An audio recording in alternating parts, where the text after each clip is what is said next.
Ini sudah diantisipasi menurut saya. Jadi ini serius ini, bukan pernyataan main-main, serius. Mereka tidak ingin negara sebesar Indonesia akan dipimpin oleh orang yang reputasinya secara pendidikan, secara pengalaman kerja, pengalaman berorganisasi, pengalaman berpolitik itu minim. Mereka tentu saja melihatnya begini. Siapa sih dari militer yang pernah duduk di dalam posisi RI 1, RI 2? Semuanya kan jenderal. Artinya melewati tahapan usia di atas 44-45 ke atas. Ya, karena itu terakhir Anda yakin bahwa Gibran ini walaupun mungkin Anda bilang tadi nggak bisa kerja 1-2 bulan, memang akan termaksulkan.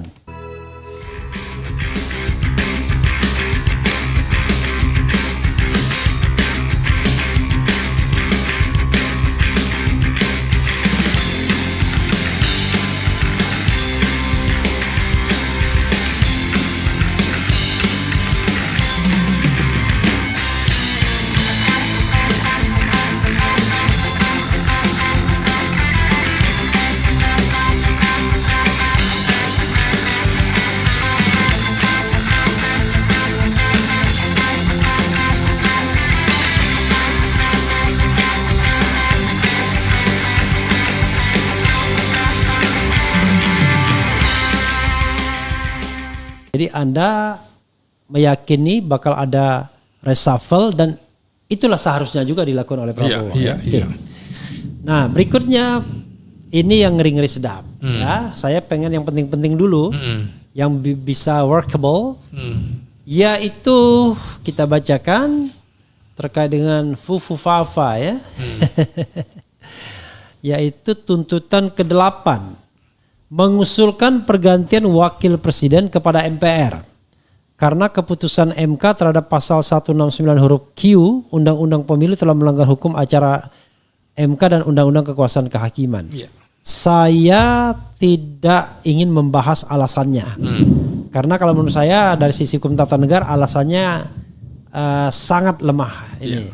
Tetapi banyak alasan lain ya, seperti misalnya kebohongan publik, Fufufafa, kemudian bahkan dugaan perbuatan tercela, obat dan lain sebagainya, ijazah dan lain sebagainya. Obat ya. apa tuh, Bung? Kita kan tidak boleh menuduh kan, tapi isunya kan berseliweran kan soal, coba lihat matanya misalnya kan. Nah, mengusulkan pergantian wakil presiden kepada MPR. Ratusan jenderal, purnawirawan meminta Gibran diganti. Alasannya bisa nanti dilakukan. Menurut Anda, ini kan bukan kerjaannya Prabowo. Iya. Ini adalah kerjaannya partai politik. Betul. Tentu Prabowo bisa main belakang. Kira-kira serius nggak para jenderal ini ngomong tuntutan ke-8 ini? Dan kira-kira apa usaha yang ingin mereka lakukan? Dan apa kira-kira sambutan atau sikap dari partai-partai politik yang notabene memegang kunci untuk pemakzulan Gibran ini. Ya kita bayangkanlah ada 8 partai politik di parlemen kan. Ada Megawati di situ, kemudian ada Bahlil, ada Prabowo sendiri, kemudian ada Surya Paloh, ada Caimin, kemudian ada PKS Salim Segaf Al-Jufri yang ada lebih Zulhas. Ada Zulkifli Hasan dan partai terkecil SBY. Nggak mungkin AHY kan. Silakan Bung. Ya saya kira ini seperti main catur. Tentara sudah memikirkan biasanya ada langkah A, B, C. Apabila terjadi sesuatu A-nya nggak bisa maka B. B tidak bisa maka C. Nah ini kan juga mengantisipasi mengingat usia sepuhnya Prabowo Subianto yang dalam konstitusi juga apabila presiden mangkat gitu kan berhalangan tetap maka secara konstitusi wakil presiden akan menggantikannya. Sampai itu kan habis perintah masa jabatannya. Sampai habis masa jabatan. Ini sudah diantisipasi menurut saya. Jadi ini serius ini, bukan pernyataan main-main, serius. Mereka tidak ingin negara sebesar Indonesia akan dipimpin oleh orang yang reputasinya secara pendidikan, secara pengalaman kerja, pengalaman berorganisasi, pengalaman berpolitik itu minim. Mereka tentu saja melihatnya begini. Siapa sih dari militer yang pernah duduk di dalam posisi RI 1, RI 2? Semuanya kan jenderal. Artinya melewati tahapan usia di atas 44-45 ke atas. Mulai dari Jenderal Soeharto begitu kan. Kemudian ada Jenderal Umar Wirahadikusuma, ada Letnan Jenderal Sudarmono, kemudian ada Jenderal Trisutrisno, dan mereka melihat itu plus kemudian ada Jenderal Susilo Bambang Yudhoyono yang sebagai presiden. Lalu kemudian sekarang yang Prabowo. Berikutnya sekarang juga ada Prabowo Subianto. Lalu dari sisi sipil juga kan orang-orang hebat. Dari mulai Muhammad Hatta, Sri Sultan Hamengkubuwono ke-9, ada Malik, kemudian Umar tadi udah disebut ya. Lalu ada misalnya Yusuf Kala, Habibie ya kan, Habibie dulu kan. Habibie, kemudian Hamzahas, Megawati, Yusuf Kala, kemudian Budiono, Ma'ruf Amin. Semuanya at least orang dewasa semua. Orang dewasa semua gitu kan. Nah, kalau mereka melihatnya begini, di antara 6 yang maju dalam kontestasi Pilpres, mereka nggak ada masalah dengan 5 orang kecuali 1 orang ini. Artinya gini, saya melihat komposisi orang yang menandatangan itu, Bung, tadinya ada yang mendukung 01, 02, 03. Tapi untuk kali ini mereka menyatu. Jadi mereka tidak mempermasalahkan kalau Ganjar dan Mahfud MD menjadi pimpinan nasional. Mereka tidak memasalahkan juga kalau Anies Baswedan dengan Caimin jadi pimpinan nasional. Mereka tidak mempermasalahkan Prabowo jadi pimpinan nasional kecuali yang satu ini. Jadi spesialis ini ya. Nah, saya kira mereka mengantisipasi situasi-situasi yang nantinya menjadi buruk karena kalau tidak potensi terjadinya instabilitas nasional tentu mereka pikirkan. Karena itu mohon dipertimbangkan kembali partai-partai politik. Tentu saja ini tidak bisa berlaku dalam 2-3 bulan atau 6 bulan kemudian seperti membalikkan telapak tangan. Tapi mungkin mereka melihat juga ada proses-proses di mana harus ada kekuatan parlemen yang maksimal yang didukung oleh kekuatan kekuatan mayoritas di tengah situasi pada saat ini. Kalau kita lihat Jokowi kan menginginkan membentuk yang namanya Partai Super TBK. Super TBK adalah kelanjutan dari PSI, Partai Solidaritas Indonesia plus Projo. Nah, plus Projo, kemudian plus kelompok-kelompok relawan lainnya. Nah, kira-kira bagaimana PSI yang didukung luar biasa oleh Jokowi kan ternyata tidak bisa masuk parlemen. Nah, sementara ini kalau kita lihat orang-orang yang dekat bolak-balik dengan ke rumahnya Jokowi, ada Bahlil, Ketua Umum Partai Golkar, ada Julhas, Ketua Umum Partai Amanat Nasional. Saya kira ini juga dihitung. Tapi partai politik kan semuanya pragmatis, Bung. Apabila kemudian tidak menguntungkan dirinya, ya dia akan lari di situ. Maka karena heavy-nya adalah presidensil di tangan presiden, semua akan menurut imamnya, yaitu Prabowo Subianto. Pada waktunya akan menurut Prabowo semua ya. Iya, karena ini kan menurut saya begini ya, di 2000 pertengahan lah, kira-kira pertengahan dari 5 tahun pemerintahannya semuanya akan goyang, Bung. Semuanya berpikir untuk kepentingan partainya masing-masing. Disitulah barangkali kemudian Jokowi juga akan memanfaatkan ini untuk menaikkan. Nonsen kalau membiarkan Gibran cukup sebagai wapres saja. Pasti Jokowi menginginkan Gibran naik 1 step lagi menjadi presiden. Ini yang diantisipasi oleh para purnawirawan. Ada pernyataan bahwa PSI dukung Prabowo jadi presiden 2029, tapi itu kan dukungan orang politik ya. Iya, bukankah PSI dulu juga yang menganugerahkan Prabowo sebagai pembohong besar kan begitu ya, dengan memberikan penghargaan yang tidak diserahkan kan tapi diumumkan. Grace Natali waktu itu. Gitu. Dan kalau kita lihat ini ya, wakil presiden kita ini makin kehilangan relevansinya. Tidak diikutkan dalam percakapan apapun. Iya. Sehingga dia cari muka, cari perhatian dengan bikin monolog. Monolog tentang bonus demografi.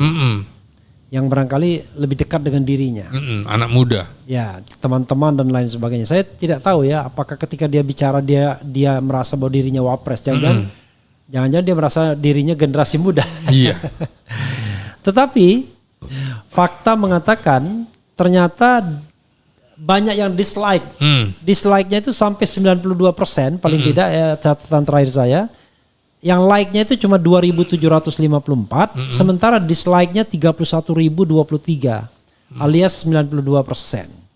Padahal dia ngomong dengan bawa-bawa Prabowo nih, ada gambar Prabowo dan macam-macam lah. Kelihatan dia ingin menunjukkan bahwa dia loyal pada Prabowo, tapi dia ingin curi perhatian. Tapi ternyata gagal karena memang sepertinya penampilannya buruk banget memang. Gimana pendapat Bung Selamat? Iya, ini kan sama seperti waktu kampanye-kampanye kemarin. Banyak juga partai-partai politik yang menampilkan gambar ketua umumnya dengan Prabowo Subianto. Tapi tidak ada gambar Gibran. Kan saya kira begitu. Yang nyata-nyata misalnya yang segede baliho segede gaban istilah anak-anak sekarang, foto AHY dengan Prabowo Subianto. Begitu juga sejumlah partai kan begitu yang di Koalisi Indonesia Maju tidak ada gambar Gibran. Karena apa? Karena ini menjadi nilai negatif untuk kampanyenya. Walaupun ini memanfaatkan bonus demografi anak muda, tapi anak muda yang dimaksud ini adalah anak muda yang betul-betul pendidikannya benar, kemudian kerjanya beres, kemudian motivasinya jelas kan, kemudian minimal gesture-nya benar. Ya, kemudian mencari kerja bukan dicarikan kerja gitu kan. Sama dengan bagaimana kita akan membuka lapangan pekerja sebanyak-banyaknya, ternyata membuka lapangan pekerjaan bagi anak dan menantunya, sehingga orang akan melihat ini selalu melihatnya dengan logika terbalik apa yang dilakukan oleh keluarga Jokowi ini, sehingga menurut saya juga publik reaksinya justru negatif dengan program-program yang sekarang dicanangkan oleh Gibran. Coba yang terakhir Bung Revi, coba orang bilangnya begini, lu kerja aja deh, jangan bikin konten mulu kan, kira-kira gitu kan. Artinya lu kerjaannya apa sih sebagai wapres? Nah, kira-kira seperti itu. Karena itu terakhir Anda yakin bahwa Gibran ini walaupun mungkin Anda bilang tadi nggak bisa kerja 1-2 bulan, memang akan akan termaksulkan? Ya, saya kira dengan upaya bagaimana Prabowo sedang menjalin hubungan dengan kelompok-kelompok yang selama ini, kelompok yang beroposisi dengan Jokowi loh ya, termasuk ya partai besar dengan Megawati, dengan Ketua Umum PDIP, dan itu modal kuat, modal sosial politik bagi Prabowo Subianto. Untuk apa? Untuk menghadapi Jokowi. Dengan cara Prabowo mendekat ke Megawati kan artinya bahwa Prabowo menganggap bahwa posisi Jokowi itu membahayakan dirinya. Dan ini kan langkahnya ada di sebelahnya, artinya di Istana Wakil Presiden begitu. Oke. Coba kita bergerak ke yang lain. Ya, ini menarik ini. Karena ini sepertinya diametral, berhadap-hadapan, yaitu mengembalikan fungsi polisi sebagai Kamtibmas. Ini tuntutan yang ke-7 ya, mengembalikan Polri pada fungsi Kamtibmas, keamanan dan ketertiban masyarakat di bawah Kemendagri. Ini sepertinya ada kejengkelan yang sudah memuncak dari kalangan TNI, termasuk dari kalangan purnawirawan. Karena kalau kita tahu kan, polisi berkuasa kan 30 tahun terakhir sejak reformasi kan, 25 tahun terakhir lah. Jadi mereka-mereka yang merasakan betul waktu itu belum pensiun. Jadi sepertinya ada sesuatu yang memuncak saya khawatir bias ya. Tetapi silakan Anda komentari ini, dan apakah ini lagi-lagi tuntutan yang serius atau cuma sekedar letupan agar terjadi reposisi yang barangkali lebih adil bagi TNI? Saya kira ini serius. Kalau petisinya kan dilakukan Forum Purnawirawan Prajurit TNI, nggak ada Polrinya kan? Iya. Ya, biasanya kadang-kadang gabungan, ya kan? Berarti memang ada kepentingan. Saya kira TNI Purnawirawan merasa terusik. Kok saudaranya sekarang begini gitu ya? Nah, mereka kan bukankah di dalam perintah konstitusi mengatakan tugas polisi adalah keamanan ketertiban masyarakat dalam rangka penegakan hukum dengan mengayomi, melindungi, melayani masyarakat. Seputar semuanya adalah keamanan yang terkait dengan keamanan publik. Nah, jadi bukan keamanan dalam arti besar, keamanan dalam negeri, keamanan nasional atau keamanan negara. Tapi human security ya. Ya, jadi menurut saya justru yang agak aneh kemudian kalau menempatkan polisi di bawah Kementerian Dalam Negeri. Karena itu kalau perintah undang-undang kan tidak begitu. Usaha pertahanan keamanan negara dilaksanakan dengan sistem pertahanan keamanan rakyat semesta, di mana TNI dan Polri sebagai kekuatan utama dan rakyat sebagai kekuatan pendukung. Kalau di situ adalah hankam rata, berarti Kementerian Hankam. Itu perintah undang-undang. Jadi Polri pun masuk ke Kementerian Hankam, bukan Kementerian Dalam Negeri. Iya, itu juga TAP MPRS yang dilakukan oleh Soekarno gitu ketika menghadapi Irian Barat. Yang sekarang jenengi namanya cuma Menteri Pertahanan. Iya. Menjadi menurut Bung harusnya Menteri Pertahanan dan Keamanan. Iya, betul. Harusnya tetap pertahanan keamanan, tapi tidak boleh ini dirangkap oleh Panglima ABRI seperti eranya Soeharto. Karena ini sipil. Maka Panglima ABRI atau Panglima TNI dan Kapolri ada di situ, di bawah koordinasinya. Menteri Menhankam gitu ya. Iya, Menhankam. Jadi sejajar. Sejajar. Jadi kalau ini kan tidak sejajar, di mana misalnya Panglima TNI hanya tidak punya kewenangan anggaran, hanya kuasa pemegang anggaran. Kalau Kapolri pemegang anggaran, pemegang anggarannya kan Kementerian Pertahanan.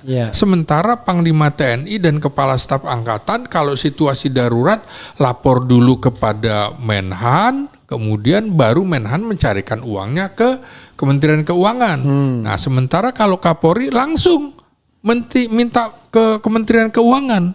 Makanya kalau dilihat, memang nomor satu itu Kementerian Pertahanan yang paling banyak di APBN, polisi di bawahnya. Tapi orang kan lupa bahwa itu untuk 5 pos. Kementerian Pertahanan, Mabes TNI, Mabesat, Mabesal, Mabesau. Nah, jadi sementara Polri tinggi sekali sekitar 127 triliun untuk dirinya sendiri. Nah, ini kan artinya kalau kita lihat ini harus dikembalikan seperti dulu, di mana polisi itu punya paramiliter, paramiliternya seperti Brimob, itu kok sekarang justru lebih hebat daripada kesatuan infanteri senjatanya, padahal. Jadi kalau mereka bentrok menang Brimob. Nah, makanya selama senjatanya sama, maka konflik di bawah itu akan terus terjadi, kecuali yang satunya senjatanya di bawah. Ini kan nanti mereka merasa senjata gue juga sama senjata lo, kan kira-kira begitu. Nah, ini harus dikembalikan karena polisi itu adalah sipil bersenjata, tapi dia bukan ASN. Senjatanya untuk melumpuhkan, bukan membunuh. Nah, karena ini, tapi tentu nanti harus ada penegakan hukum secara khusus ya, semacam FBI atau apa ya. Jadi tidak bisa semuanya masuk ke Kementerian Pertahanan dan Keamanan karena penegakan hukum itu sesuatu yang berbeda kan. Mungkin bisa masuk Kementerian Kehakiman atau Kejaksaan Agung digabung jadi satu ya. Jadi seperti keamanan dalam negeri isinya apa? Misalnya kalau di Amerika begitu terjadi peristiwa 2001 itu peristiwa September 11. Iya, September 11 itu kemudian ditata ulang yang tadinya di bawah Kejaksaan Agung, kemudian di bawah Kementerian Keamanan Dalam Negeri.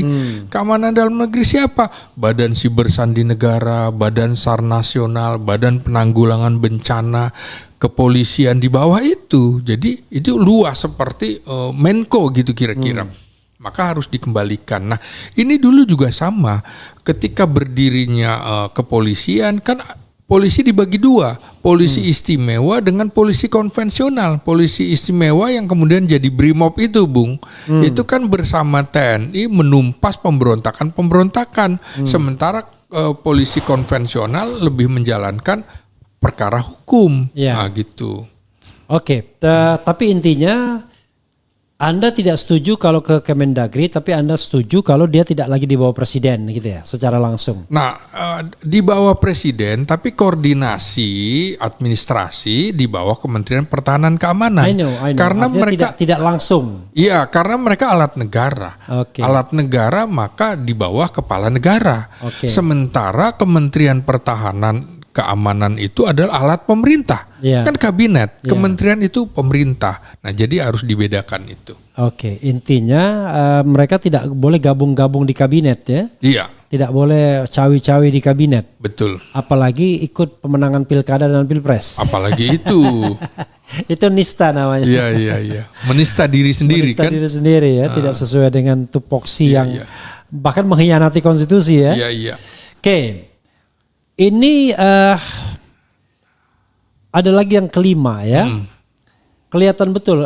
Sebenarnya 5, 6 ini adalah lawan oligarki. 2, 3 dan 5. 2, 3 itu 2 itu adalah mendukung Astacita kecuali IKN. Iya. Kayaknya melawan oligarki. Iya. Menghentikan PSN PIK 2, PSN Rempang dan kasus-kasus yang serupa melawan oligarki. Iya. Nah, kemudian pemerintah wajib melakukan penertiban pengelolaan pertambangan yang tidak sesuai dengan Undang-Undang Dasar 45 Pasal 33 ayat 2 dan ayat 3. Iya. Nah, ini kelihatannya juga melawan oligarki karena kita tahu tambang itulah yang membuat oligarki ini kaya raya semua. Silakan, Bung. Ya, jadi kalau saya lihat ya, lawan Jokowi, lawan oligarki ini 8 tuntutan ini. Silakan. Iya, kalau saya melihat dalam 2 periode kepemimpinan Jokowi ini kan Jokowi kerap diposisikan sebagai pemimpin yang merakyat. Rakyat kemudian mengelilingi Jokowi, tapi ternyata faktanya Jokowi adalah dikelilingi oleh oligarki yang kuat. Kan terbalik-balik. Simbol kesederhanaan Jokowi misalnya. Tapi kemudian faktanya terbukti dia mendukung dinasti politik. Dengan posisi Gibran, Kaesang dan lain-lain. Dia dicitrakan sebagai pemimpin pembangunan. Namun pembangunan yang sering bersifat kosmetik kan begitu. Dan merugikan lingkungan serta masyarakat adat. Contohnya IKN itu tadi, proyek yang lain, proyek strategis nasional.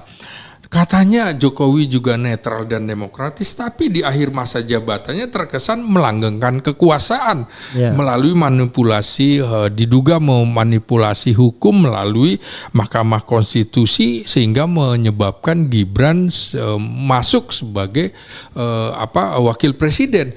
Ini betul-betul bagaimana Jokowi menunjukkan mitomania politiknya antara citra dan realitasnya itu bertentangan. Jadi saya kira soal itu sudah saya kemukakan bagaimana Jokowi katanya dekat dengan rakyat, ternyata dia lebih dekat dengan oligarki kan begitu.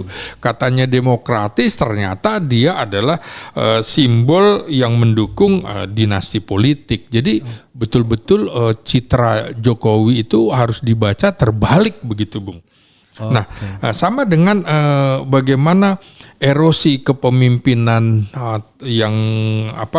erosi kepercayaan publik terhadap Jokowi ini, misalnya kerusakan institusi MK, kerusakan institusi KPU, bahkan posisi TNI dan Polri itu diacak-acak. Ini saatnya menurut saya Prabowo menormalisasi lembaga atau alat-alat negara harus dikembalikan kepada fungsinya sesuai dengan perintah konstitusi begitu.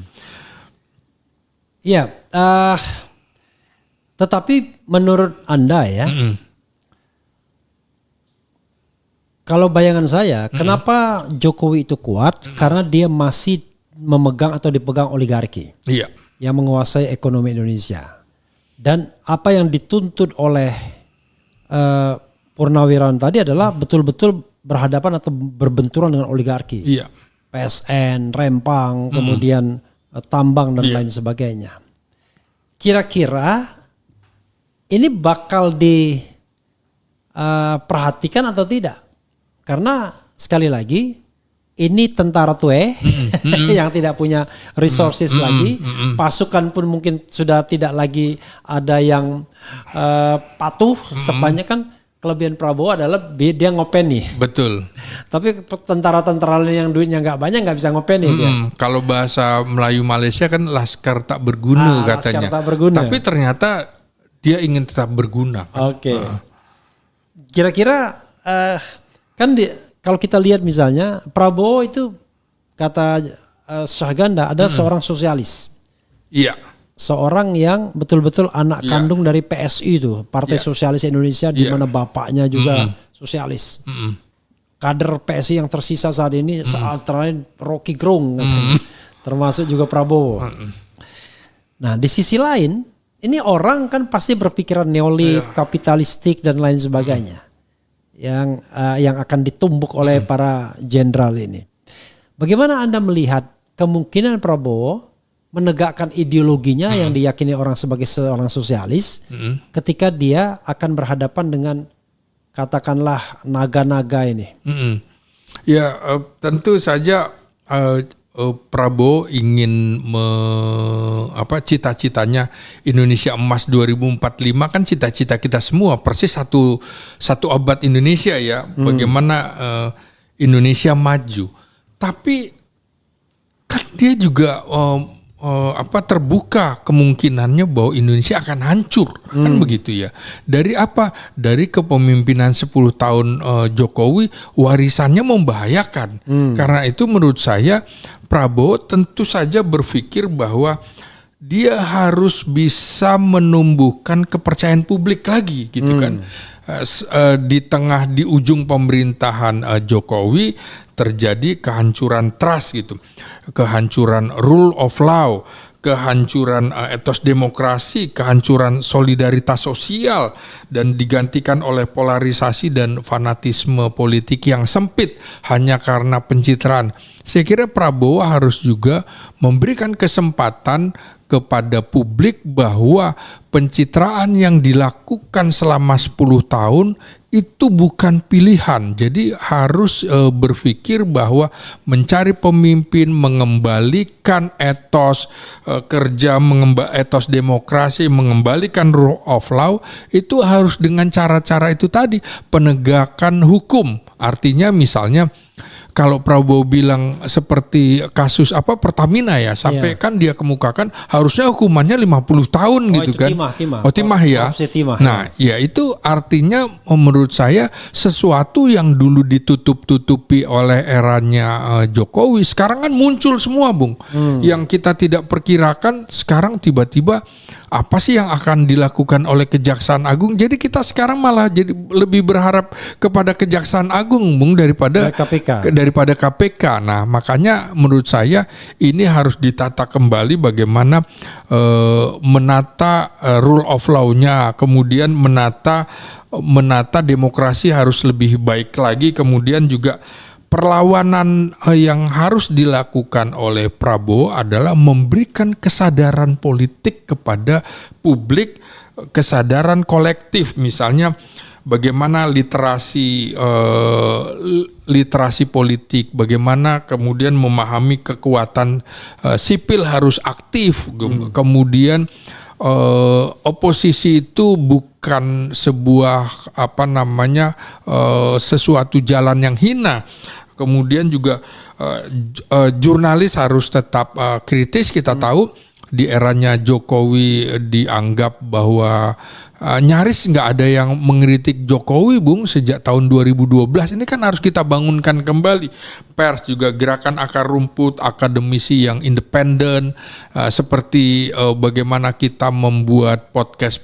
Ini kan bagian dari membangun sistem demokrasi Indonesia yang lebih baik dengan mengembalikan narasi kebangsaan kita ke rel kebenaran dan akal sehat. Ya, tapi sekali lagi ya, Kalau berpikir jiwa sosialis, kan salah satunya adalah bagaimana menggerakkan ekonomi rakyat dan distribusi aset yang sudah demikian parah dikuasai oleh segelintir konglomerat di sini. Dan tentu dengan politik itu kan tidak akan nyaman para konglomerat. Karena kan mereka akan dipaksa untuk redistribusi aset mereka. Karena kalau misalnya kalau pakai teori Anies, kita tidak akan mengganggu yang besar, tapi yang kecil dibesarkan. Ini kan teorinya. Faktanya adalah kalau seandainya ekonomi itu bulatan 100, ya kalau Anda misalnya mau membagi, ya semakin banyak bilangan pembagiannya pasti semakin kecil kan. Tidak mungkin orang itu langsung tetap bertahan di kue yang besar kan. Nah, politik semacam ini, politik sosialistik semacam ini kan pasti tidak disukai. Itulah yang barangkali yang menjelaskan kenapa Jokowi masih kuat karena ditopang oleh mereka. Tapi masalahnya yang ingin saya katakan, kira-kira Prabowo cukup berani nggak dalam jangka waktu yang dekat immediate melakukan langkah-langkah radikal untuk membangun ekonomi Indonesia yang lebih sosialistik dalam pengertian yang asetnya lebih terdistribusi, keadilannya lebih merata. Apakah dia cuma omong-omong doang tuh sebagai mimpi dia, bila kedaulatan, makan gratis dan lain sebagainya. Silakan Bung. Ini kan baru 6 bulan ya, baru 6 bulan. Maka saya mengatakan 50-50 ya. Paling tidak kalau kita belajar dari pengalaman ketika Indonesia merdeka, kemudian mulai 1950-an melakukan nasionalisasi perusahaan-perusahaan Belanda, begitu ya. Maka saya kira juga perlu dilakukan nasionalisasi perusahaan-perusahaan oligarki.